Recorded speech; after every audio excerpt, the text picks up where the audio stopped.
Reading about it even more this morning. You had one woman who woke up, had a sleepless night, woke up and started to hear the noises, could see a 2-finger crack in her wall, and decided to run from the 6th floor down and barely made it out as the tower was coming down. We're learning that the drainage was so bad around the pool that there was open water. I mean, just so tragic. The person that you talked about who said the grandmother heard creaking and sounds. It's so unbelievable. I mean, who would think that that's what was going to happen? It's the last thing you would think about. Amazing that other woman decided to. She said she saw a security guard on the way out who was yelling, "There's an earthquake." I mean, what other thing would you think of in the moment? Right. That's, of course. And it looks like an earthquake. Yeah. Well, we still look for a cause. You pointed out yesterday, Pete, the pool seemed to have been draining into the foundation, compromising it potentially. And there is some talk of evacuating the sister condo complex, which sits next to the one that has now fallen. Coming up at 8:15 Eastern Time this morning, we'll have Surfside Mayor Charles Burkett here on Fox and Friends. But we move to this topic. There's a new online survey. 80% of voters see illegal immigration as a very serious issue. And this comes as last night, President Donald Trump spoke for the first time in quite some time to a large crowd. And he talked about Vice President Kamala Harris's trip to the border, saying he's the only reason that she went. Kamala Harris, your vice president, only went to the border yesterday for the one simple reason, because I announced that I was going next week, and I am, at the request of Texas Governor Abbott and the Border Patrol. I'm going to the border next week. Oh, if I didn't do that, I don't know if she was ever going to go. I really don't know was she ever going to go? It's a good question. Would she ever have gone? Certainly not in this time frame. And that number, Will, of that online survey, 80%. I mean, Americans don't agree on anything 80% of the time. I know. It's got to be. Especially not now, right? Especially not right now. That shows you how self-evident it is, the problem. And yet Kamala Harris, scooted in for a couple of hours, and maybe not in the right spot. Yeah, that's right. Exactly. And Ted Cruz actually talked about that last night on Jesse Waters' show. He said the reason why Kamala didn't go to the Rio Grande Valley and instead chose to go to El Paso is because she's afraid of the images of the children following her. Take a look.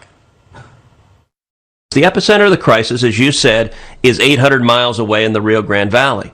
And the reason she didn't go to the Rio Grande Valley is that's where the Biden cages are. That's where you see cage after cage after cage of little boys and little girls on the floor, no beds, no mats, no cots, side by side, one after the other, wrapped in reflective emergency blankets. That's where you see facilities with a rate of COVID positivity of 10%. And what Kamala and Joe Biden desperately wanted to avoid is the TV cameras filming those kids in the Biden cages. So she went as far away as you can go in the state of Texas from where that was to say she went to the border. Do you remember, was it maybe, I don't know, a month ago that we discovered that there were these children's books that were being left at the detention centers for the little kids, and it was a Kamala Harris book, Everyone's a Superhero, and in the book she presents herself as the superhero. Well, superheroes don't go to El Paso. Superheroes go to where the crisis is, and she refused to go because she's worried about herself. She's worried about her presidential ambitions and what it looks like, because she's mad that that Joe Biden gave her this crisis. She knows that she's going to be tied to this, and that images of those cages, images of those children, as Ted Cruz said, lined up one by one. And as you talked about so poignantly yesterday, that many of them are suicidal right now.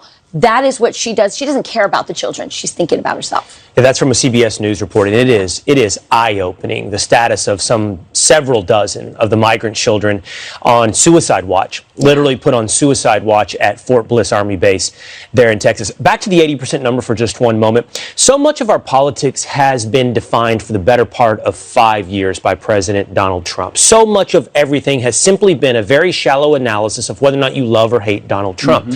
Underneath the surface, and we'll probably soon see the effects of what lies under the surface as people make decisions based upon something deeper, something more than simply their reaction to Trump, are some policies that I believe are going to reveal themselves to be incredibly unpopular. Illegal immigration, 80% rejection rate of what's going on right now.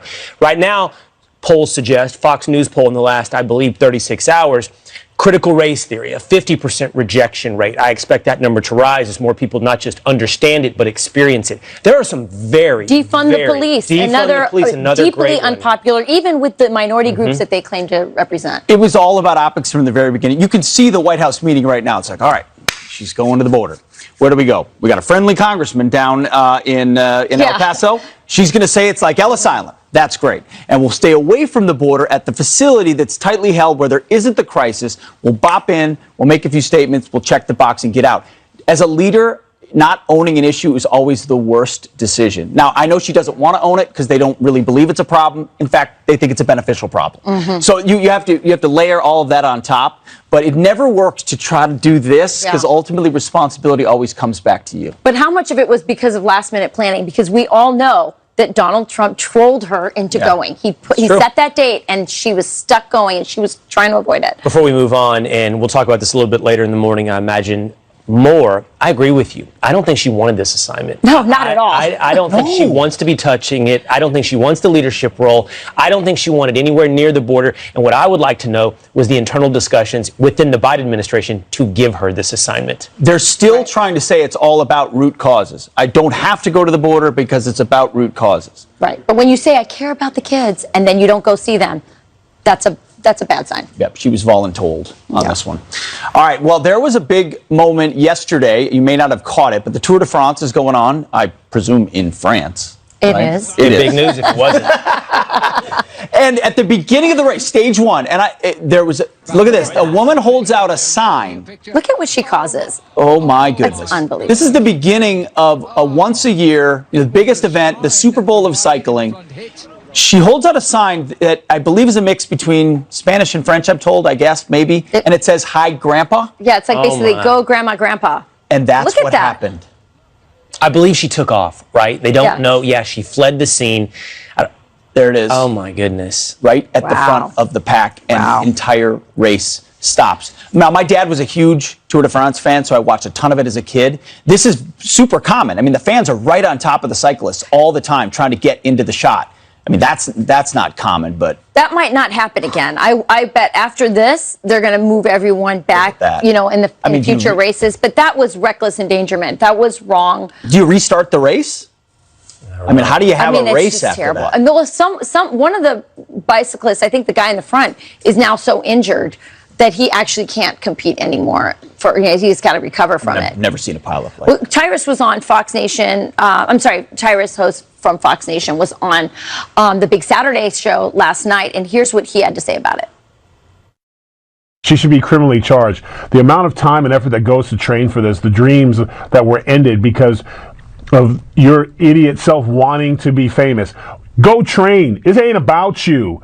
You're a spectator. You're there to watch, not to change the game. This is the problem we have to deal with today with emboldened people who think it's about them. This situation is completely unacceptable, and I hope they hold her to the highest standard of the law, and she really needs to pay for this, and people need to see this is not acceptable. Look at that. Look at how many dreams ended right there because of one idiot wanting to be on TV or wanting to get their post up on social media. I think he brings up a good point. I mean, it's more than just the race itself. I think he's bringing up this underlying narcissism that's going on in our culture. That, this person with the sign, okay, he wanted to say something nice to Grandma, Grandpa, but he's really making it about themselves. It's the same thing that causes people to go off to the top of a dangerous cliff to get that perfect selfie and then end up dying or injuring themselves. I do think that there is a narcissism. It's not about you. This is about the bikers. This is about the athletes. And that person made that moment about himself or herself. And look what happened. Yeah. Dreams lost. I'm always hesitant, or I'm sometimes hesitant, to draw big narratives out of a single incident, but I actually think you're right, Rachel. I think that narcissism is a growing problem in our society. Is this an example of it? It looks like it could be. I think we're all stuck with our nose in our phones looking for our next moment to get 1,000 likes, and we need to be more present. Yes. That could be true. I think it's a bit of a really, really unfortunate accident. I mean, again, watching that a lot, there's people on the riders all the time, with signs. I'm talking when I was a kid, I was watching with signs. So it's a phenomenon that exists around that sport. Criminally charged, I love my man Tyrus, but Yeah, it's a little much. yeah, I mean, it's just a really, really unfortunate thing. And Dave, our stage manager, who is my unofficial source of about 50% of what I say, says that the riders out front waited for the ones that were caught behind because they knew, hey, this was so bad, which you don't often see in a competition where they'll wait up for everybody. So, Well, that was nice. too bad, really unfortunate. All right, turning now to a few additional headlines as well. 5 people are killed. As Florida rescuers frantically look for signs of life at the site of the building collapse, we learn an engineering firm hired to inspect the building warned about major structural damage 3 years ago. In a statement, that engineer firm claims, among other things, our report detailed significant cracks and breaks in the concrete which required repairs to ensure the safety of the residents and the public. Our next guest wrote the 40-year building recertification process for Miami-Dade County and has been retained to investigate this collapse. Structural engineer John Pistorino joins us now. John, thank you so much for being here. I mean, nobody knows this more than you. So when you see that there was major structural damage 3 years ago, does that phrase mean that a building like this could be compromised this badly? Well, I would think that as engineers, when we do these kinds of inspections, that we have a specific protocol for that. And when we begin to find things that are very problematic, we certainly advise the association. But when anything is so of concern, we also have an obligation to advise the building official as well, because the building official is the person that has the police power to take action in terms of either evacuating a building or retaining another engineering firm to confirm what is happening over there and what the severity is. But as engineers, our obligations are to make sure that everyone that is required to be informed. So I don't know about this particular, what the report says or anything like that, but that is the protocol of engineers. We have a specific way of evaluating a concrete structure. I wrote the 40-year program back in 1974 because we did have a building collapse then, a concrete building, and a number of people were killed then. And so the idea, though, is that owners of buildings don't wait for 40 years before they start looking around. The buildings are supposed to be maintained and taken care of all the time. The 40 years is just something that building officials can have some kind of confidence in John, at that time. as you look at this, John, you understand the process of recertification. You understand what a building is going through when it's going through inspection, and you see the video that we have all seen. And I understand you're not there right now sifting through the evidence. But when you look at this, what do you think happened there? Well, that's one of the mysteries. This is something that just doesn't occur. So I don't think anyone can state or know what happens until we get into the actual detailed investigation once the site has been turned over to engineers so we can get in there. We have a specific protocol of how to go about investigating a collapse like this, but I would not even want to begin to speculate or guess what might have happened here. Well, John, in light of what you're saying, Governor Ron DeSantis of Florida has said that he wants to have an audit on all the buildings that are over 40 years old in that area. Do you think that's a good idea? Well, yes. I mean, that's already part of the law. I mean, of our criteria of both Dade and Broward County, for sure. Building officials send out notices right away when buildings get to 40 years old. Then they are already in the audit line, so to speak. I'm aware of some building departments that even the past few months have sent out. John? Yes. Well, sorry. Unfortunately, we have to leave it right there, but you've got a big job ahead, and we wish you the best. Hope we get to the bottom of it. John, thank you so much. Well, parents of 8th grade students at Stewart Middle School in Tacoma, Washington are fuming after their kids brought home this flyer from their science teacher suggesting that they can get abortions and Plan B. without parental consent. This story was broke by by Jason Rantz, by the way, in Washington. The Tacoma School District apologizing in an email saying, quote, "The flyer is not part of our curriculum and should not have been sent home with students. Corrective action has been taken with this employee." Joining us now to discuss is former Planned Parenthood Clinic Director Abby Johnson. Abby, welcome. Thanks, Rachel. So the school district is saying, look, this is just a mistake. This was an old piece of, a worksheet or whatever from when we used to allow Planned Parenthood into the school district. We don't anymore. What do you say to this? I mean, it's always an unfortunate mistake, right? Right. But unfortunately, it has been put out to children. Yeah. Unfortunately, it is in our children's hands. And unfortunately now this dangerous information has been put out to children. And I mean, now what will they do with it? Right. And so it's always this unfortunate mistake.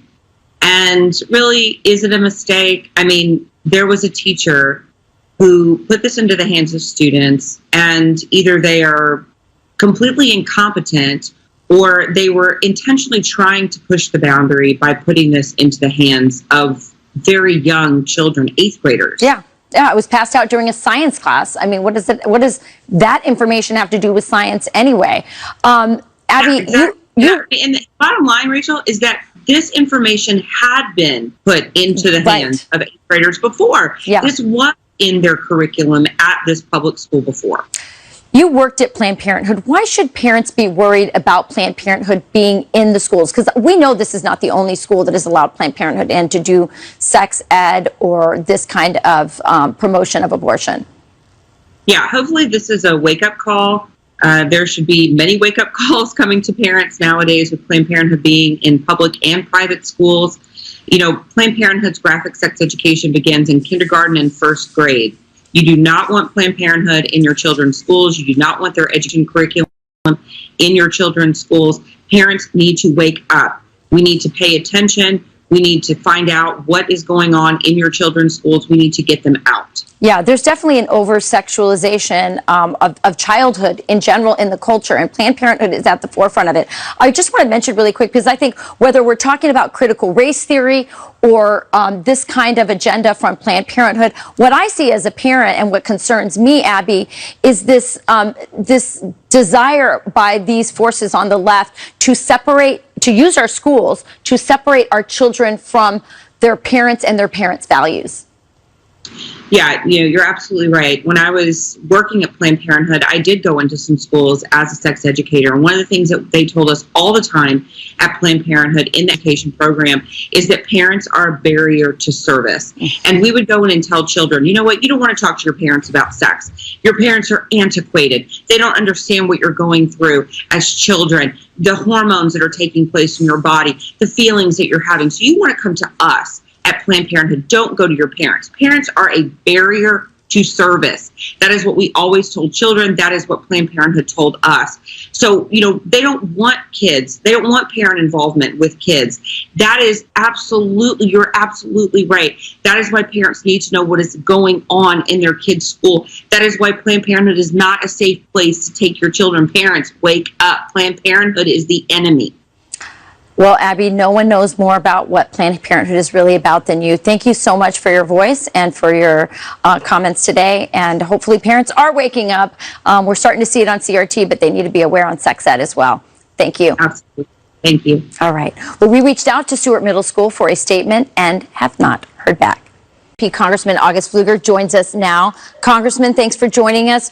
Why should we be worried about companies like Nike tying themselves so closely to China?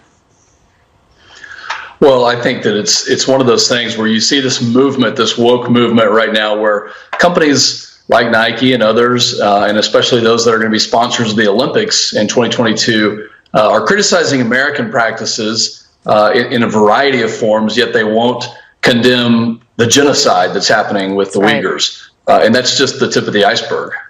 You say it's the tip of the iceberg, and we know on the corporate front the incentive here, but you've paid a lot of attention to the way in which our military is tethered or susceptible to the communist Chinese. Talk to me about that. Well, I spent 20 plus years flying fighters in the Air Force. I've deployed to the Middle East and seen the threats from other countries. And, really, China is our biggest adversary. And we have to keep our eye on the ball. Right now, we see a flat budget, maybe even a declining budget, potentially for our military, for our Department of Defense, where we need to be continuing, especially in the realm of air power, to modernize, to make sure that we're divesting older aircraft and producing newer aircraft that are more capable to compete with China. I mean, we just saw recently where they deployed their most advanced aircraft to monitor Taiwan. I mean, this is very concerning, and yet Democrats' eye is so far off the ball in this area. We have to make a very concerted effort to compete and deter the Chinese Communist Party. And to view China in the same way they view us, Congressman. I've been reading a lot about and trying to understand this concept of unrestricted warfare, but to bring these stories together, military, business, pop culture, the Chinese, and I'd love for you to correct me if I'm wrong, see every one of these angles of our culture as a place in which to begin, not just to exert their influence, but to exert some level of takeover.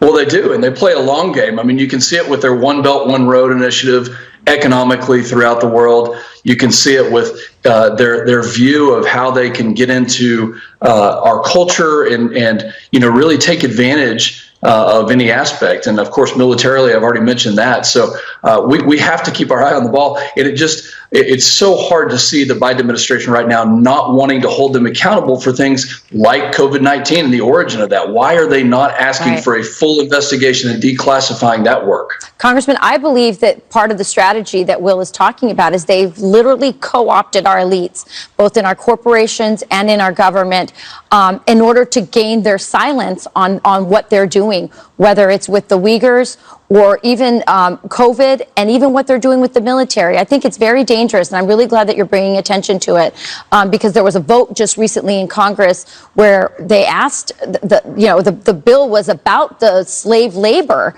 in China, and I don't know, Pete, do you remember how many Democrats voted against it? We did that. I thought you said zero, but I don't know. Yeah, I think none of the Democrats voted to do this. So it's very dangerous. So thank you for bringing this up. I think we need to keep our eye on the ball in China. Well, we absolutely do. And I had a chance to talk to a survivor, a Uyghur Muslim woman survivor of one of the intern camps. It's just heartbreaking to see companies that will attack American election systems, for instance, but they won't hold the Chinese government accountable when they're profiting to the tune of billions of dollars in China. It's really dangerous for the sovereignty of our country and the future of freedom in the world. Absolutely. All right, Representative, thank you so much. Thank you, Congressman. Thank you, guys. All right, turning now to your headlines. A gunman kills 2 people. I thought about this story when I saw this the other day. So I think you just have to fall back on policy. Do you have a tip sharing policy? A lot of restaurants have that, or do you go directly to? You have to share tips? You have to fall back on policy with something that big. But they said it had nothing to do with management. It sounds like the employee, probably for good relations with his coworkers, decided to split it. Is that right? Well, what kind of good work was that employee doing? What earns you $16,000? Exactly. What kind of service? Right. What kind of service did that particular wait staff offer that day that rose to the level of a $16,000? There's something else going on. I think something else going on I think here. the question is, if somebody gave us you $16,000, you $16,000, or me $16,000, would we split it with each other? I need more details. I would say, see you later. I need more details. I would split it with you guys. If someone walked on set and gave you $16,000, you would split it with me? What if they said, Rachel, this is I really enjoy your work? Yep. That Will guy, not so much. Here's a check. Here you go. Yeah, we're a team, guys. Sorry, you guys aren't much of a team, but I am. I'd split it with you, and I'd split it with Dave. Would you split it with Rick? Because he's right here. Rick Reichmuth, our Fox Weather forecast. Yeah, would you split it with Rick? I love Rick. I would split it with Rick. See, that's why don't we pool all of our salary and then just divide it by 4? I'll take that deal. Deal. All right. I'll win on that one for sure. All right, guys, let's talk a little weather out there. Here's your temps as you're waking up this morning. Overall, things kind of looking okay. Take a look at that. 73 degrees in Seattle. That's yesterday after having their second highest temperature ever on record, got to 102.4 Portland got to 108. I'll talk more about that in a second. But here you go. This is what it's looking like while you're waking up this morning. Warm, obviously, down across parts of Florida. We're going to see a few showers there again later on today. But kind of the active zone we have is kind of the exact same spot where it's been the last few days, where we've seen some spots now up to around 14 to 15 inches of rain, obviously causing some localized flooding. Eastern seaboard, for the most part, okay. We'll see some pop-up showers throughout the day. But the active line maybe moves a little bit farther off towards parts of the south areas of Oklahoma, western Texas, where we're going to be seeing that threat for some pretty heavy rain, maybe some localized flooding. And then we're starting to see a little bit of moisture here around the Four Corners. This is a time of year where you get the monsoon moisture in Arizona. I think we're going to see a pretty good flow of moisture there this week. West Coast, nothing going at all. Really dry, obviously. We've been talking about this drought for a long time. And take a look at these actual air temperatures yesterday. Portland, Oregon, breaking your all-time high temperature. Today and tomorrow will be warmer than that again. Seattle, for example, has only hit 100 degrees 3 times in history. And now here you go. You're going to have it for 3 days in a row. Guys? All right. Thank you so much, Rick. You think if Rick got a $16,000 check right now, he'd split it with you? No, he wouldn't. Absolutely not. Come on, Rick. Took Look him at off the screen. That was his fake surprise face. All right, we got to go. After the vice president's very brief border stop, law enforcement taking a trip to the southern border, but only spends 7 hours there. My next guest is calling on Harris to spend time with local residents and law enforcement officers experiencing the dangers firsthand. The National Sheriff's Association president, Vernon Stanforth, joins me now. Sheriff, thank you so much for being with us this morning. So tell me what you think that the vice president is missing, that if she spent a little more time with people experiencing the effects of the border crisis firsthand, might see. Well, first of all, I want to say thank you to the vice president for finally coming to the border. We do wish she would have spent more time. What we feel that she could have done is visit the victims that are coming across and being trafficked by the cartel and coming into our southern border counties. She also should have visited the residents along the border, the ranchers, the people living in the cities that are now being terrorized by some of the criminal elements that are coming across as well. We know that everyone coming across the border are not criminals. We know that many of them are fleeing their countries, and we applaud the vice president's direction, trying to find out why they're leaving. That's a separate issue, but they've created a challenge along the border that's actually getting into a crisis proportion.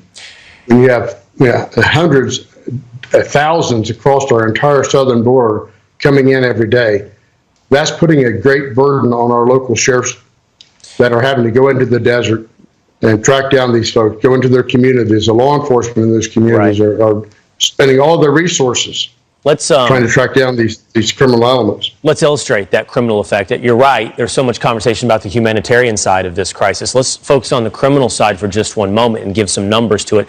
Take a look at this, a 296% rise in fentanyl seizures in May of this year compared to May of last year. And just to give it a little more specificity here, this year so far, 7,450 pounds of fentanyl seized. And that's through what? 6 months, 5 months, 6 months?